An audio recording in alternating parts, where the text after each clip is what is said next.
할렐루야. 같이 한번 인사를 나눕니다. 주님의 은혜가 여러분에게, 옆 사람에게도 한번 주님의 은혜가 그대에게. 할렐루야. 오늘 본문은 예수님께서 거라사의 귀신 들린 자를 만나는 장면입니다.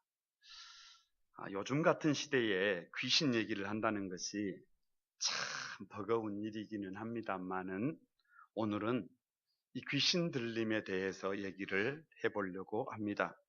세상 사람들은 이 세상에 살던 사람이 죽었는데 너무 한이 맺혀서 저승으로 가지 못한 영이 귀신이다, 이렇게 얘기를 합니다. 그러나 그것은 귀신이 아닙니다. 성경 어디에도 그런 얘기를 기록하고 있지 않습니다. 죽은 혼령의 모습은 사단의 장난이지 결코 귀신이 아닙니다. 가끔 무당이 신을 접해서 혼령을 불러내니까 부모님이 접신을 하기도 하고, 또 부모님의 모습이 보이기도 하고, 또 누가 오셨다 뭐 이런 것은 귀신이 장난을 치는 것이지 진짜 돌아가신 분이 오신 것이 아닙니다. 왜냐 그러면 여러분 한번 곰곰이 생각을 해보세요. 이 귀신이라고 하는 것은 나라마다 모양이 좀 달라요. 한국 귀신은 하얀 소복을 입었어요. 그런데 중국 귀신은 강시입니다. 그래서 팔을 앞으로 이렇게 딱 뻗고 깡충깡충 뛰는 게 귀신이에요. 그런데 서양 귀신은 그런 귀신이 아니에요. 흰 소복도 아니고 깡충깡충 뛰는 강시도 아니고 드라큘라입니다. 낮에는 무덤 속에 가만히 누워있다가 밤이 되면 관에서 나와서 마을을 돌아다니면서 사람들의 피를 빨아먹는 거예요. 그러니까 무슨 말이냐 그러면 그것은 귀신이 만들어내는 허상이지 진짜가 아니다는 얘기예요. 그것은 귀신이 아닙니다. 진짜 귀신은 뭐냐 그러면 요한계시록 12장 9절에 보면 큰 용이 내쫓기니 얘 뱀, 곧 마귀라고도 하고 사탄이라고도 하며 온 천하를 꿰는 자라. 그가 땅으로 내쫓기니 그의 사자들도 그와 함께 내쫓기니라. 그러니까 천사인데 하나님처럼 되려고 했어요. 하나님보다 더 큰 자가 되려고 했어요. 그러다가 내쫓겼단 말이에요. 그의 수하들과 함께 내어 쫓겼어요. 그래서 한마디로 말하면 귀신은 누구냐 그러면 하나님보다 자기가 커지려고 하다가 내어 쫓긴 천사들입니다. 자기 지위를 지키지 않고 자기 자리를 지키지 않고 자기 처소를 떠난 범죄 천사들이에요. 그래서 그 귀신을 성경에서는 마귀, 사탄, 귀신 뭐 다 똑같은 말입니다. 이 귀신이 하는 일이 뭐냐? 도둑질이에요. 그래서 요한복음 10장 10절에 도둑이 오는 것은 도둑질하고 죽이고 멸망시키려고 하는 것이다 라고 기록하고 있습니다. 도둑질을 하기 위해서 옵니다. 죽이려고 옵니다. 멸망시키려고 옵니다. 우리가 하나님의 형상, 거룩한 형상으로 창조된 하나님의 백성들이잖아요. 그런데 이 하나님의 백성들을 더럽게 만드는 것이 누구냐? 가치 없게 만드는 것이 누구냐? 멸망시키는 것이 누구냐? 파멸로 몰아가는 것이 누구냐? 정말 죽이려고 하는 것이 누구냐? 귀신이라고 하는 거예요. 마귀라고 하는 것이에요. 그래서 우리의 진짜 적은, 우리의 주적이 누구냐 그러면 배우자가 아닙니다. 우리의 주적은 이웃이 아니에요. 가족이 아니에요. 우리의 주적은 누구냐 그러면 귀신입니다. 그래서 에베소서 6장 12절에 우리의 씨름은 혈과 육을 상대하는 것이 아니요 통치자들과 권세자들과 이 어둠의 세상 주관자들과 하늘에 있는 악의 영들을 상대함이라, 이렇게 기록하고 있습니다. 누구를 알아야 돼요? 귀신을 알아야 해요. 귀신을 알아야 가정을 지킬 수 있습니다. 귀신을 알아야, 귀신의 술수를 알아야 건강한 삶을 살아갈 수가 있습니다. 그래서 오늘 다음 세대를 위한 시대정신, 제목이 좀 그렇습니다. 22번째, 귀신 들린 자예요. 아니, 이 어버이 주일에 좋은 설교 제목들이 얼마나 많은데 왜 귀신 들린 자예요? 우리 가정을 파괴하는 것이, 우리 부모와 자식 간의 관계를 깨뜨리는 것이, 부모님들의 가슴을 그렇게 처절하게 아프게 만드는 것이 누구의 장난이더라? 귀신의 장난이더라. 그래서 귀신 들림의 특징이 뭔지를 알아야 해요. 지피지기면 백전백승이라고 귀신 들림이 뭔지를 정확하게 알게 될 때 우리가 문제를 가지고 이 세상을 다르게 살아갈 수 있어요. 혹 여러분 생각할 때 저 사람은 귀신 들린 사람이다 라고 여러분의 생각에 떠오르는 사람이 있을 거예요. 여러분이 알고 있는 사람들 중에 저 사람은 귀신 들렸다라고 손가락질 받는 사람이 있다고 한다면 여러분 한 가지 꼭 기억해야 해요. 그 사람은 큰 사고를 치지 않습니다. 그 사람은 큰 범죄자가 되지 않습니다. 그 사람은 질병에 갇혀서 어렵고 힘들 뿐이지 그렇게 큰 잘못을 하지 않아요. 그런데 진짜 귀신은 그런 정도가 아니에요. 어떤 사람들에게 있느냐 그러면 너무나 정상적이에요. 너무나 아름답습니다. 아니, 너무 예수님을 닮았어요. 그래서 모든 사람들이 신뢰해요. 모든 사람들이 마음을 빼앗겨 버렸어요. 그런데 그 사람들에게 귀신이 장난을 치면 그 사람들의 인격 속에 내면에 귀신이 자기 정체를 감추고 그 사람을 교묘하게 이용하면 그 사람은 대형 사고를 칩니다. 그 사람은 한 시대를 병들게 하고 한 역사를 송두리째 저 무저갱으로 들어가게 만듭니다. 그래서 이 귀신 들린 자는 한마디로 말하면 고장난 인간이에요. 고장난 인간. 다시 말하면 인간 개조가 필요한 인생이에요. 여러분 오늘 가만히 말씀을 들으면서 그 한 귀신 들린 자가 저기 멀리 있는 저 사람, 이상한 저 사람이 아니라 바로 누구구나, 바로 나구나 라고 하는 문제의식을 갖게 되기를 바랍니다. 그래야 가정이 회복되고 그래야 부모님과의 관계가 회복이 되고 그래야 저와 여러분의 삶의 자리를 아름답게 지켜낼 수 있습니다. 그래야 예수님만이 우리의 진정한 대안이 될 수 있는 줄로 믿습니다. 이런 귀신 들린 사람의 특징이 뭘까요? 첫 번째가 같이 한번 따라서 해봅니다. 삶의 주소가 무덤이다. 27절을 같이 한번 읽어봅니다.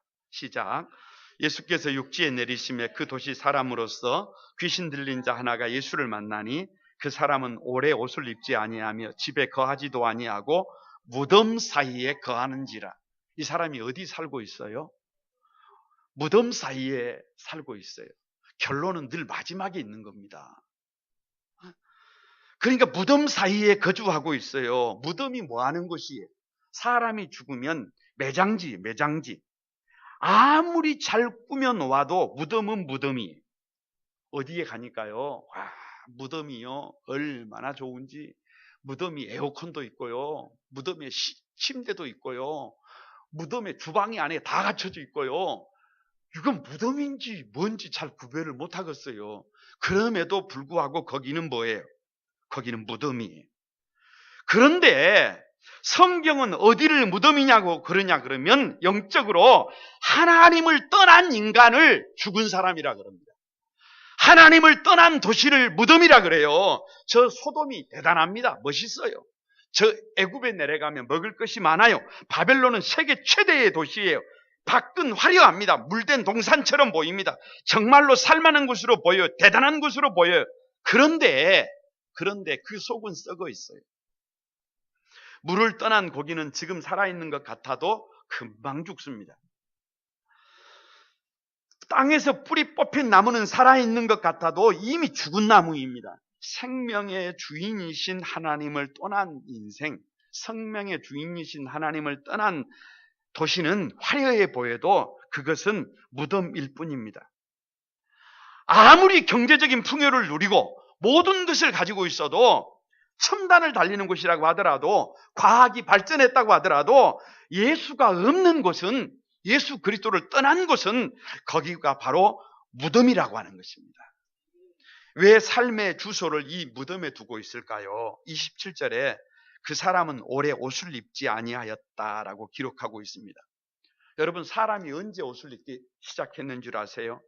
아담과 하와가 범죄하고 선악과를 따먹고 나서 나를 보니까 부끄러워요, 부끄러워. 수치가 보여요. 이대로는 안 되겠어요. 문제의식이에요. 그래서 옷을 입기 시작한 것입니다. 그래서 옷을 입어야 비로소 사람다워요. 사람다워. 옷을 벗고 있으면 사람이 아니에요. 그런데 귀신 들린 자는 왜 옷을 벗느냐 그러면 계시록 3장 17절에 보면 나는 부자라. 나는 부족한 것이 없다. 나는 부끄러울 것이 없다. 나는 부자다. 나는 아무런 문제가 없다. 그래서 옷을 벗고 있는 거예요. 그런데 성경은 뭐라고 하느냐? 나는 부자란 부유하여 부족한 것이 없다 하나 네 곤고한 것과 가련한 것과 가난한 것과 눈먼 것과 벌거벗은 것을 알지 못하는도다 라고 그렇게 말합니다. 왜 이렇게 옷을 벗고 있느냐 그러면 수치를 몰라요. 가난한 것을 몰라요. 눈먼 것을 몰라요. 벌거벗은 것을 몰라요. 그래서 한마디로 말하면 자기 자신이 어떤 존재인지를 모르기 때문에 옷을 벗고 있어요. 자기가 죄인인 것을 몰라요. 내가 문제인 것을 몰라요. 내가 얼마나 문제의 중심에 있는지를 내가 모르니까 나 옷을 벗고 있는 거예요. 그런데 믿음으로 사는 사람들의 특징이 뭐냐 그러면 계시록 마지막에 19장에 가면 어린 양의 혼인잔치가 나와요. 그런데 그 어린 양의 혼인잔치에 나오는 사람들이 빛나고 깨끗한 세마포로 된 옷을 입고 있어요. 하얀 옷을 입고 있어요. 그런데 성경이 해석해 놓기를 이렇게 해석을 해놓고 있습니다. 이 세마포 옷은 성도들의 옳은 행실이라.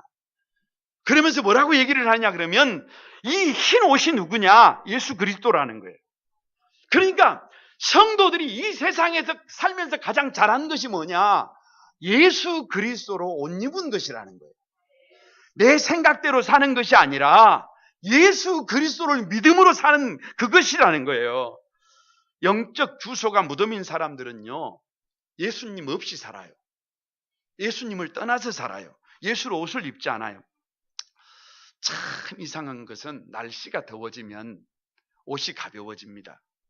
옷이 가벼워져. 그래서 날씨가 많이 더우면요, 옷을 벗고 살아요.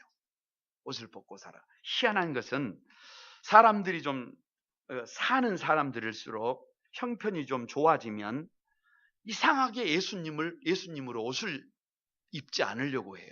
옷을 벗으려고 해요. 그래서 GDP가 2만 불이 넘어가면 믿음으로 살려고 하지 않습니다. 옷을 벗어버리려고 합니다. 예수님 없는 인생을 살려고 합니다. 이게 뭐냐? 귀신의 장난입니다. 왜 삶의 주소를 무덤에 두고 사는 것이냐 그러면 계속해서 27절에 집에 거하지도 아니하고 라고 했어요. 여러분 생각을 해보세요. 집이 도대체 뭘까? 곰곰이 이 집에 대해서 생각을 해봤어요. 그랬더니 이런 생각이 들었어요. 어렸을 때는 어머니가 계신 곳이 나의 집이에요. 고향집이 정말로 그리운 것은 조건 없이 나를 사랑해 주셨던 어머니가 그립기 때문이에요. 어머니가 계시면 거기 밥이 있고 어머니가 계시면 거기 먹을 것이 나오고 어머니가 계시면 다 해결이 됐어요. 그런데 결혼을 하고 나니까 결혼한 후에는 아내가 있는 곳이 집이에요. 그래서 나는 우리 아내를 집사람이라고 불러요. 집사람이라고 부르는 거 싫어해요. 아내라고 불러주라 그래요. 그런데 집사람이라고 그래요. 왜냐 그러면 내가 좀 실수를 해도 내가 좀 모자라도 나를 향해서 따뜻하게 이렇게 미소 지어줍니다. 잔소리도 별로 안 해요. 할렐루야. 그래서 아내가 내 마음의 집이에요. 할렐루야. 그렇게 어렸을 때 부모가 집이었고 결혼 후에 아내가 집이 되었던 것처럼 나이 들고 보니까 나의 영원한 집은 우리 하나님이십니다. 하나님 안에서 쉼을 누리고 하나님 안에서 힘을 내고 때로는 하나님이 나의 피난처가 되고 하나님이 나의 일터가 되고 하나님이 나의 진짜 집입니다. 그래서 이 집에 들어가면 하나님 안에 들어가면 거기에 쉼도 있고 기쁨도 있고 감사도 있고 사랑도 있고 행복이 있습니다. 나는 오늘도 나의 영원한 집에서 영원한 하나님 품 안에서 그분과 함께 호흡하고 함께 일하며 사랑하면서 미래를 꿈꾸고 있습니다. 그런데 왜 이 집에 거하지 않느냐?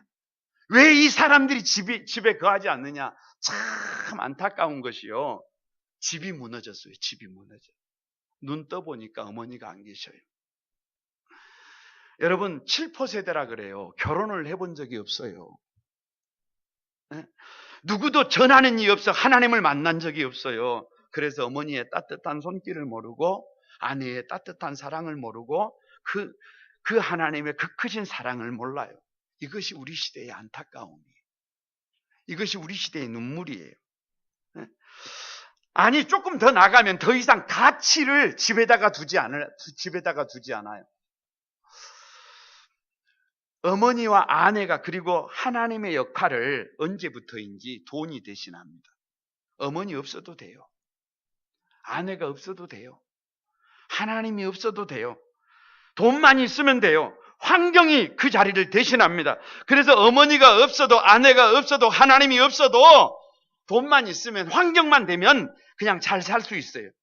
여러분 이 안에요. 사단의 심각한 흉계가 감춰져 있어요. 거기 조금 더 나가면요. 더 이상 책임 있는 삶을 살지 않으려고 하기 때문에 집 밖으로 나갑니다. 집은 다른 말로 하면 책임이에요. 어머니가 짊어지고 있는 그 책임이 얼마나 큰지 모릅니다. 아버지가 짊어지고 있는 그 책임이 얼마나 큰지 몰라요. 부부로서의 책임이 얼마나 막중한지 몰라요. 예수님은 우리의 주님이 되시기 위해서 십자가 위에서 물과 피를 다 내어주셨습니다. 그런데 이 책임과 사명을 사람들이 잃어버렸어요. 자유하고 싶어요. 그래서 집 밖에서 기쁨을 찾습니다.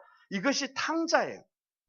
그래서 집 밖에서 자유하고 싶어요. 귀신은 정상적인 사람들을 어떻게 해서든지 집 밖으로. 이것이 귀신의 역할입니다. 사랑하는 우리 거룩한 꿈 한소망교회 성도 여러분, 귀신 들린 사람의 특징이 뭐냐? 주소가 무덤이라니까요. 하나님 없는 자리라니까요. 왜냐? 수치를 몰라요. 자기 죄를 몰라요. 그래서 예수님과 상관없는 삶을 살아요. 가치를 몰라요. 집의 가치, 예수님의 가치를 몰라요. 그래서 무덤에 주소를 두고 사는 거예요. 이 귀신 들린 삶의 자리에서 나오시기를 바랍니다. 저와 여러분이 나도 모르게 귀신의 장난 속에 살아가고 있다라고 하는 문제의식을 가지고 그 자리에서 나오시는 우리 거룩한 꿈 한소망의 성도들 되시기를 축복합니다. 두 번째는 같이 한번 따라서 해봅니다. 삶의 룰이 이중적이다. 28절을 한번 읽어봅니다. 시작. 예수를 보고 부르짖으며 그 앞에 엎드려 큰 소리로 불러 이르되 지극히 높으신 하나님의 아들 예수여, 당신이 나와 무슨 상관이 있나이까? 당신께 구하노니 나를 괴롭게 하지 마소서 하니. 자 보세요. 왜 이중적이라고 하느냐 그러면 미국 오하이오주 콜럼버스에서 있었던 일인데요. 3명의 여자를 납치해서 강간하고 감금한 사건이 벌어졌어요. 누구냐 그러면 빌리 밀리건이라고 하는 사람이에요. 그런데 법정에서 의외로 이 사람이 무죄 판결을 받았습니다. 아니, 납치를 해가지고 강간을 하고 감금을 한 사람에게 왜 무죄 판결을 받고 오히려 정신병원으로 보냈을까? 법원에서 정신병원으로 보낸 이유가 이 빌리 밀리건이 다중인격 장애라는 거예요. 다중인격 장애라는 게 무슨 말이냐 그러면 한 사람 안에 인격이 많은 인격이 있다는 거예요. 그래서 책으로도 나왔는데 이 사건을 계기로 해서요 24개의 인격을 가진 사나이라고 하는 책이 나올 정도예요. 책이 나올 정도. 무슨 말이냐 그러면 거두절미하고 한마디로 말하면 다중인격장애란 여러 명의 인격들이 내 안에 함께 존재하는 것입니다. 내 안에 내가 아닌 또 다른 내가 있는 것입니다. 여러분 이것은 일찍이 사도 바울이 로마서 7장 24절에서 이렇게 고백합니다. 오라 나는 곤고한 자로다. 이 사망의 몸에서 누가 나를 건져내랴 이렇게 절규하잖아요. 절규해요. 그러면서 사도 바울이 이렇게 고백을 해요. 내가 원하는 바 선은 행하지 않고 도리어 원하지 아니하는 바 악을 행하는도다.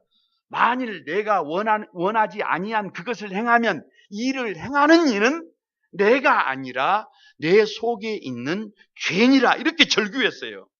그러니까 빌림 멀리건만 다중인격이 아니라 오늘 저와 여러분도 다중인격이라는 거예요.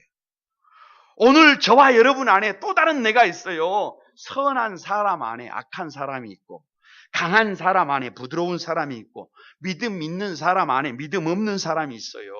문제 없는 사람 안에 문제 있는 사람이 있더라니까요. 그래서 오늘 28절을 보면 이 귀신 들린 자의 모습이 이중적이에요. 보세요. 예수를 보고 부르짖으며 앞에 엎드려 큰 소리로 불러 이르되 지극히 높으신 하나님의 아들 예수여라고 부릅니다. 완전히 예배자의 모습이에요. 여러분 보세요. 누가 예수님을 봅니까? 성도들이잖아요. 히브리서가 말하고 있잖아요. 우리의 눈을 예수님께 고정을 시켜라. 그래서 우리의 눈을 예수님께 고정을 시키고 예수님을 닮아가는 사람들이 성도들이잖아요. 누가 예수님 앞에서 부르짖습니까? 너는 내게 부르짖으라. 내가 내게 응답하겠고 네가 알지 못하는 크고 비밀한 일을 내게 보이리라. 약속의 말씀을 붙들고 아침에도 부르짖고 낮에도 부르짖고 저녁에도 부르짖는 사람이 성도들이잖아요. 누가 예수님 앞에 나와서 엎드립니까? 예수 모르는 사람들이 예수님 앞에 와서 엎드립니까? 아닙니다. 예수님 말씀만 하십시오. 예수님의 말씀에 이 생명 걸겠습니다. 순종하겠습니다. 겸손한 사람들이 예수님 앞에 엎드리는 사람들 아닙니까? 성도들 아닙니까? 예수님 앞에 나와서 누가 큰 소리로 예수님을 부릅니까? 찬양을 드리는데 여러분 누가 막 춤을 추면서 소리를 지르면서 막 찬양을 합니까? 누가 제가 말씀을 전하면 할렐루야 아멘 누가 그렇게 합니까? 성령 충만한 사람들 아닙니까? 믿음으로 살아보려고 하는 사람들 아닙니까? 예수님을 향해서 지극히 높으신 하나님의 아들 예수여. 여러분 누가 이렇게 예수님을 주라고 얘기합니까? 성령님이 아니고서는 이렇게 고백할 수가 없다고 하잖아요. 이렇게 예수님을 찬양해요. 이렇게 예수님을 높여요. 그러니까 이것은 예배자의 모습이 아무리 살피고 또 살펴도 이것은 예배자의 모습이지 성령 충만한 사람의 모습이지 이것이 귀신 들린 사람의 모습이 아니에요. 가장 성도답고 가장 예배자다운 모습이 바로 이 모습이란 말이에요. 여러분 그런데 꼭 기억하시기 바랍니다. 고린도후서 11장 14절에요. 사단은요 자기를요 위장하는데 광명천사로 위장합니다. 광명천사라는 말은 무슨 말이냐 그러면 정말로 멋진 천사로 보인다고 말이에요. 사단은 처음부터요 저와 여러분을 향해서 저와 여러분에게 접근을 할 때요 이렇게 뿔이 난 모습으로 나는 사단이다, 나는 귀신이다, 나는 나쁜 놈이다 그러고 안 와요. 그렇게 활동하지 않습니다. 사단은 광명천사의 모습으로 정말로 성도다운 모습으로 정말로 구별된 사람 모습으로 정말로 예수님 닮은 모습으로 우리에게 다가옵니다. 그래야 넘어집니다. 그래야 사기를 칠 수 있어요. 그래야 마음을 빼앗아갈 수 있어요. 그래야 그 영혼을 더럽게 하고 가치 없게 만들고 고장나게 만들어서 저 지옥의 불쏘시개로 사용할 수 있습니다. 그래서 이중적인 모습으로 찾아옵니다. 그래야 다른 사람을 속일 수가 있어요. 이 사람이 28절을 계속 읽어보면 이렇게 고백하고 있습니다. 당신이 나와 무슨 상관이 있나이까? 아니 방금 전까지 예수님을 보고 예수님을 부르짖고 예수님 앞에 엎드리고 큰 소리로 주님을 외치더니 하는 말이 당신이 나와 무슨 상관이 있습니까? 이게 도대체 무슨 말이에요? 나를 터치하지 마라 그 말이에요. 나에게 손대지 마라 그 말이에요. 나와 뭘 함께 하려고 하지 마라 그 말이에요. 나는 당신과 함께 할 생각이 없다. 나는 당신과 상관이 없다. 그 말입니다. 여러분 성경이 뭐예요? 구약 성경은요. 나를 위해 오실 예수님이에요. 신약 성경은 나를 위해 오신 예수님이에요. 그러니까 나와 상관이 있어요. 나를 부르시고 나와 함께 하시고 나의 약함을 짊어지시고 나를 고치시고 나를 새롭게 하시는 분이 예수님이에요. 나를 구원하시는 분이 예수님이. 그런데 나와 상관이 없다. 나와 상관하지 말아라. 이중인격이다 그 말이에요. 그것뿐만이 아닙니다. 당신께 구하노니 나를 괴롭게 하지 마소서. 아니 여러분, 그렇게 믿는 자의 모습으로 다가와서 예수님께서 자기를 괴롭게 하는 분이라는 거예요. 예수님께서 십자가를 지신 것이, 물과 피를 다 쏟으신 것이 우리를 괴롭게 하려고 그렇게 하신 것입니까? 우리를 살리려고 그러신 것 아니에요. 우리를 구속시키려고 하신 것 아닙니까? 하나님의 말씀이 우리를 그렇게 괴롭힙니까? 여러분, 하나님의 말씀은 우리를 향한 아버지 하나님의 마음임을 믿습니다. 우리를 괴롭게 하려고, 우리를 힘들게 하려고, 우리를 병들게 하려고 이 말씀에 집중하라고 하는 것이 아닙니다. 우리를 질서 가운데로 이끌어가기 위해서, 우리를 복 있는 삶으로 이끌어가기 위해서 하나님의 말씀이 존재하고 있는 줄로 믿습니다. 사랑하는 거룩한 꿈 한소망님들이여, 귀신 들린 자는 자기 목소리가 그래서 크고 하나님의 말씀에는 귀를 닫는 이중성을 가지고 있습니다. 예배하는 삶을 사는 것 같지만 자기 생각을 고집합니다. 그래서 자기 목소리가 커요. 그래서 삶의 질서가 없고 가정이 지옥이 됩니다. 교회가 소란스러워지는 것 아닙니까? 여러분은 예수님 앞에서 여러분의 목소리가 큽니까? 아니면 성도답게 예수님 앞에 이 귀를 열어놓고 사십니까? 저와 여러분의 목소리가 작아지고 하나님의 말씀에 귀를 기울이는 우리 모두가 되기를 바랍니다. 세 번째로는 삶의 목적이 광인입니다. 광인. 여기서 광인이라는 말은 붙들린 자예요. 미친 자예요. 29절을 같이 한번 봅니다. 같이 한번 읽어봅니다. 시작. 이는 예수께서 이미 더러운 귀신을 명하사 그 사람에게 나오라 하셨습니다. 귀신이 가끔 사람을 붙잡음으로 그를 쇠사슬과 고랑에 매어 지켰으되 그 맨 것을 끊고 귀신에게 몰려 광야로 나갔더라. 자, 보세요. 본문에 귀신이 가끔 그 사람을 뭐 했다 그래요? 붙잡았다 그래요. 여기서 붙잡음을요, 여기서 붙잡음의 가장 적절한 애가 뭐냐 그러면 우리말로 중독입니다. 중독이 뭐냐? 간단하게 말하면 독이 몸에 들어와서 나타나는 증상이에요. 그러니까 귀신이 들어오면 귀신이 시키는 대로 합니다. 귀신이 원하는 대로 합니다. 더러워집니다. 지저분해집니다. 가치 없어집니다. 별 볼 일 없는 존재가 돼요. 그래서 귀신이 가끔 그 사람을 붙잡았다. 여기 붙잡음을 중독이라고 말씀을 드렸는데, 중독이 뭐냐? 독이 몸에 들어와서 나타나는 증상이라고 했잖아요. 예를 들면 여러분, 제가 설명을 해보겠습니다. 게임 중독에 대해서 한번 제가 얘기를 해보겠습니다. 요즘 우리 남녀노소를 물어나고 호주머니에 다 뭐가 있냐 그러면 핸드폰이 있어요. 우리 중고등부 학생들도, 심지어는 초등학생들까지도 스마트폰이 있습니다. 그러다 보니까 필요 이상으로 게임에 몰두하는 사람들이 늘어나고 있어요. 그래서 거의 하루를 뭘로 보내는 거예요?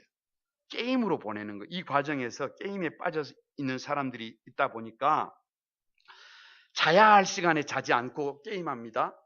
공부해야 될 시간에 공부하지 않고 게임합니다. 일해야 될 시간에 일하지 않고 게임합니다.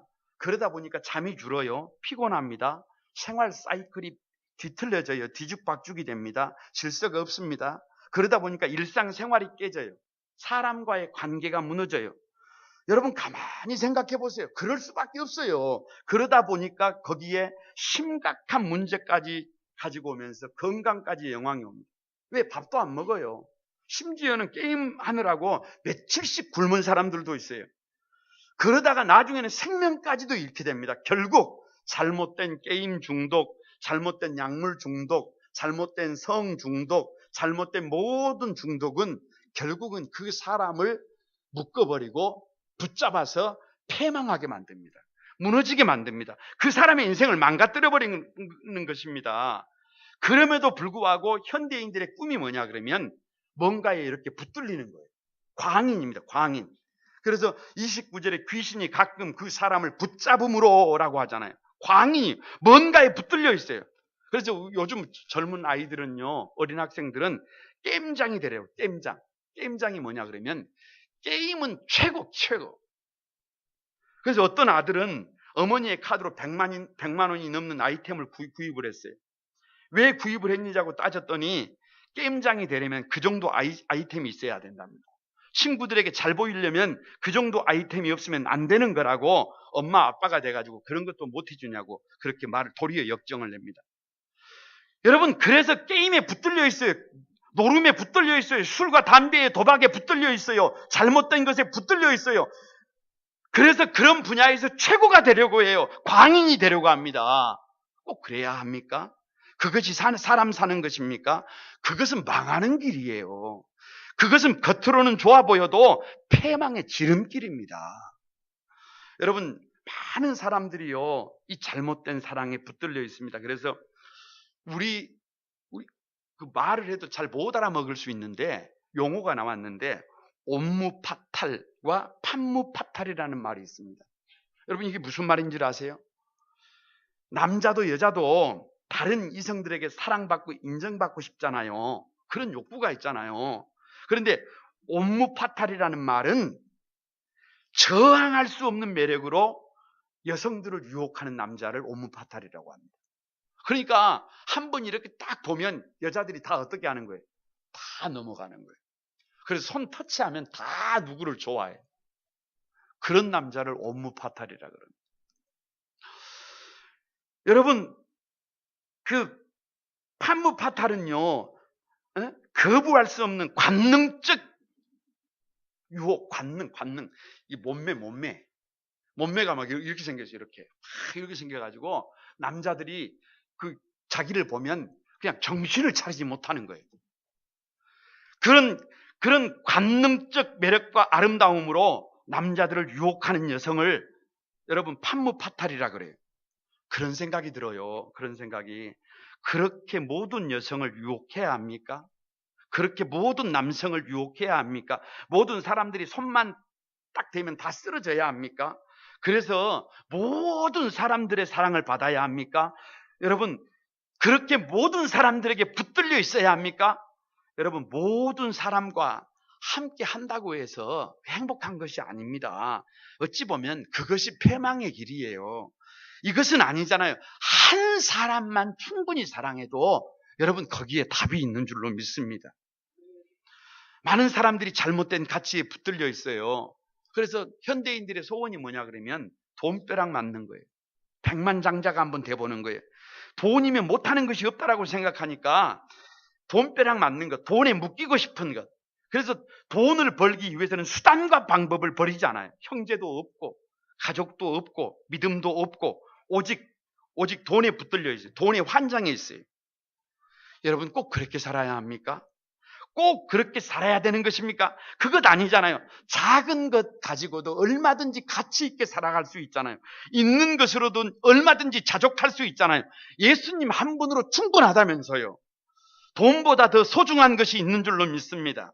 우리 거룩한 꿈 한 소망에 사랑하는 성도 여러분, 겜짝만 되면 된다, 옴무파탈, 판무파탈만 되면 된다, 백만장자만 되면 된다, 이것을 위해서 자기 자신을 막 학대해요. 자기 자신을 괴롭게 해요. 자기 자신을 자학해요.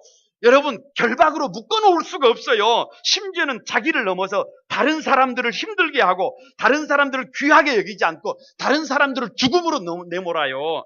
거기다가 하나님께서 창조한 피조 세계까지 난폭하게 합니다. 이것이 바로 귀신 들린 사람이에요. 이것이 중독이고 이것이 광인들의 모습이에요. 이 중독에서 저와 여러분이 나오시기를 주님의 이름으로 축복합니다. 말씀을 마치려고 합니다. 오늘이 어버이 주일입니다. 어버이 주일에 생각한 것이 그것입니다. 부족하지만 제가 제 인생을 가만히 살펴볼 때 세상에 태어나서 가장 잘한 일이 뭘까? 가장 잘한 일이 뭘까? 목사가 된 것일까? 도대체 뭘까? 다른 것 아닙니다. 다른 것이 아니라 제가 잘한 것이 자녀를 출산한 것입니다. 자녀들을 둔 것입니다. 세상 그 어떤 것보다 가치 있는 일입니다. 그래서 누구를 보면, 자녀들을 보면 참 행복합니다. 그런데요, 이 어버이 주일에 우리가 다른 것은 잘 못해도 우리 부모님들이 누구를 생각하면서, 저와 여러분을 생각하면서 그렇게 고백할 수 있도록 해야 합니다. 내가 잘한 것은 없지만 너를 둔 것이 가장 잘한 것이다. 너를 낳은 것이, 너를 나의 자녀로 둔 것이 내가 세상에서 가장 잘한 것이다. 그렇게 고백할 수 있는 하루를 만들어야 되겠습니다. 그런 삶을 만들어야 되겠습니다. 어떻게 하면 된다고요? 어떻게 하면 부모님을 정말 껍데기로 사랑하는 것이 아니라 정말로 부모님의 뜻을 헤아려서 부모님을 사랑할 수 있다고요? 다른 데 있는 게 아니에요. 여러분, 영적인 주소를요, 하나님을 떠난 무덤에 저와 여러분이 있으면 아무리 발버둥을 쳐도 부모님께 효를 다할 수가 없습니다. 영적 주소를 하나님께 두어야 합니다. 하나님 안에 살아야 합니다. 예수로 옷 입어야 합니다. 예수의 가치를 알아야 합니다. 그래서 예수 그리스도 안에 우리의 영적 주소지를 대고 그리고 살아갈 때 부모 공경이 가능해집니다. 영적인 룰이 이중적이 되어서는 안 돼요. 우리 안에 다른 사람들이 볼 때는 효자의 모습으로, 다른 사람이 보지 않을 때는 부모를 가슴 아프게. 여러분, 사람들이요, 왜 살아계실 때는 부모님을 향해서 크게 잘못하던 사람들이 돌아가시고 나면 그렇게 제사상을 잘 차리는 줄 아세요? 여러분, 살았을 때는요, 부모님들이요, 자꾸만 자식들을 향해서 이렇게 살아야 된다고 요청을 합니다. 그래서 감정을 쳐요, 감정을. 그러니까 부모를 잘 못 모시는 거예요. 그런데 돌아가시고 나면 더 이상 부모님이 말씀하시지 않으시잖아요. 누구 감정만 있어요. 자기 감정만 있어요. 그러니까 돌아가시고 나면 그때서야 잘하는 거예요. 그건 효가 아닙니다. 진짜 효는 더 이상 이중적인 삶의 자세를, 룰을 버리고 이 귀를 열어놓고 누구의 말에 귀를 기울이는 거예요. 부모님의 말에 귀를 기울이는 거예요. 우리의 영적 룰이 하나님의 말씀이 되어야 합니다. 내 목소리는 작아지고 부모를 공경하라 라고 하는 하나님의 말씀에 귀를 기울일 줄 알아야 그때서야 비로소 부모를 미소 짓게 할 수 있는 줄로 믿습니다. 영적인 꿈이 뭔가에 붙들려서 중독된 삶이 아니라 우리 주님께 붙들린 삶이어야 합니다. 여러분, 그래야 효가 가능합니다. 귀신 들린 자는 귀신에게 붙들려서 난폭해요. 쇠사슬로 묶어놔도 묶어둘 수가 없어요. 광인이에요. 자기 자신에게 난폭하고 다른 사람들에게 난폭하고 피조세계까지 난폭합니다. 그런 광인이 어떻게 부모에게 효를 다할 수가 있겠어요? 그런데 주님께 붙들려 있으면 우리가 주님을 닮습니다. 우리의 마음이 주님의 따뜻한 마음이 되고 우리의 손이 주님의 따뜻한 손이 됩니다. 그러면 부모님을 부모님 되게 모실 수 있습니다. 거룩한 꿈 한 소망의 가족 여러분, 내가 귀신 들린 사람이라고는 자각이 있어야 영적인 주소를 하나님께 둡니다. 예수 그리스도로 옷을 입습니다. 예수님께 붙들립니다. 이 복된 주인공이 여러분이 되시기를 주님의 이름으로 축복합니다. 같이 한번 여러분 찬양하면서 기도하겠습니다. 오늘 우리 너는 아느냐, 이 찬양 한번 같이 하겠습니다. 하나님이 우리를 향해서 너는 아느냐라고 물어보시는데 가만히 부모님의 목소리로 너는 아느냐 이렇게 한번 물어봤으면 좋겠습니다.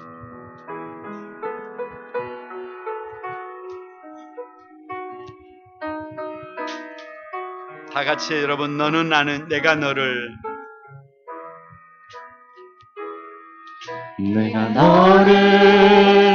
얼마나 사랑하는지 너는 아느냐. 내가 너를 얼마나 좋아하는지 너는 아느냐. 내가 너를 얼마나 좋아하는지 너는 아느냐. 내가 너를 얼마나 기다렸는지 너는 아느냐. 내가 너를 얼마나 기다렸는지 너는 아느냐.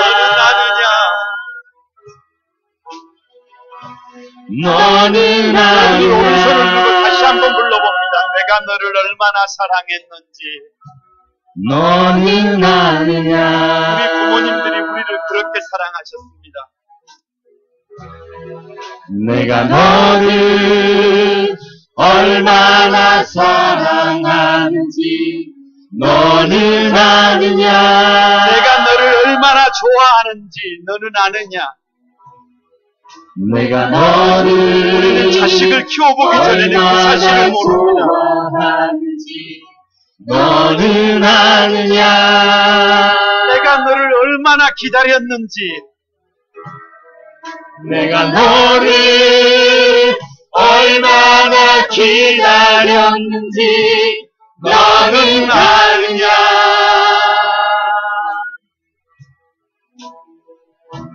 너는 아느냐. 너는 아느냐. 너는 우리 두 손을 들고 아느냐. 한번 같이 고백합니다. 내가 너를 살리려. 내가 너를 살리려 나의 생명을 주었고 내가 너의 수치를 씻으려. 내가 너의 수치를 씻으려 나의 생명을 준 것은 나의 생명을 준 것을 너는 아느냐. 너는 아느냐. 나의 은혜를 얼마나 나의 은혜를 얼마나 알며 나의 사랑의 노래를 내 사랑의 노래를 너는 아느냐. 너는 아느냐. 다시 한번 후렴만. 내가 너를 살리려. 내가 너를 살리려 나의 생명을 주었고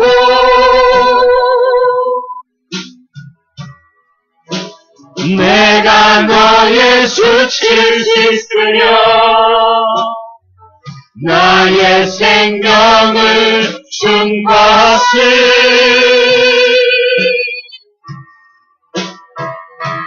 너는 아느냐.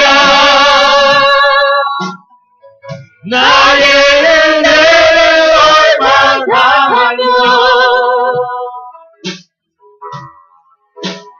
내 사랑의 노래를 너는 아느냐. 여러분 같이 한번 기도하십시다. 편주해 주시기 바랍니다. 얼마나 큰 사랑을 받고 자랐는지 모릅니다. 나를 보며 얼마나 좋아하셨는지 모릅니다.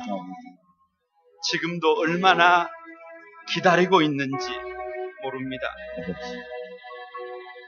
오늘 가사대로 나를 살게 해주셨고 나에게 생명을 주셨고 나의 허물까지도 자기의 허물로 알고 달려오셨던 우리의 부모님들, 오늘은 그 어버이를 기억하는 주일입니다.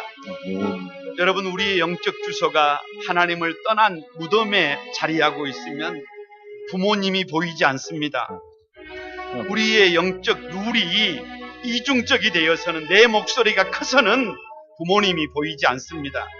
영적인 꿈이 다른 데 붙들려 있으면 부모님이 보이지 않습니다. 이제는 바뀌어야 되겠습니다. 아멘. 영적 주소가 하나님이 되어야 되겠습니다. 아멘. 영적인 룰이 하나님의 말씀이 되어야 되겠습니다. 아멘. 영적인 꿈이 주님께 붙들리는 삶이 되어서 아멘. 부모님들을 부모님 되게 해야 되겠습니다. 아멘. 자식이 자식 되어야 되겠습니다. 아멘. 하나님, 그런 삶을 살지 못했던 나를 용서해 주시고 이제 새로운 삶을 살게 해 주십시오. 다 같이 한번 주여 삼창하고 합심해서 한번 기도하겠습니다. 다 같이 기도합니다. 주여, 주여, 주여. 하나님, 하나님, 거룩하신 하나님, 아버지 하나님, 그 오, 사랑을 아버지 받아 하나님, 내가 주님을 아버지, 그 영적 주소로 두지 못. 아버지 하나님, 나를 얼마나 좋아했고 하나님의 말씀을 내 얼마나 삶의 나를 물로 기다리고 정하지 있는지 못하고 너무나 잘 알면서 하나님께 붙들리지 못하고 하나님 아버지, 내가 제대로 나의 삶이 귀신 자녀를 들린 그 자처럼 소리를 하지 못하였을 아버지 내 때 삶의 자리가 무덤의 영적 아버지 주소를 두고 용서하여 있습니다. 주시고 아버지 이제는 내 내 삶의 목소리가 주소 커져서 하나님이 되게 할아버지 하시고 듣지 내 않고 영적 눈이 살았습니다. 하나님의 말씀을 아버지 되게 하시고 중독되어서 하나님, 아버지 제 이제는 길을 걸어갔습니다. 내가 하나님께 이제는 돌아서고 붙들림받아서 이제는 바로 보게 하여 달라지고 주옵소서. 싶습니다.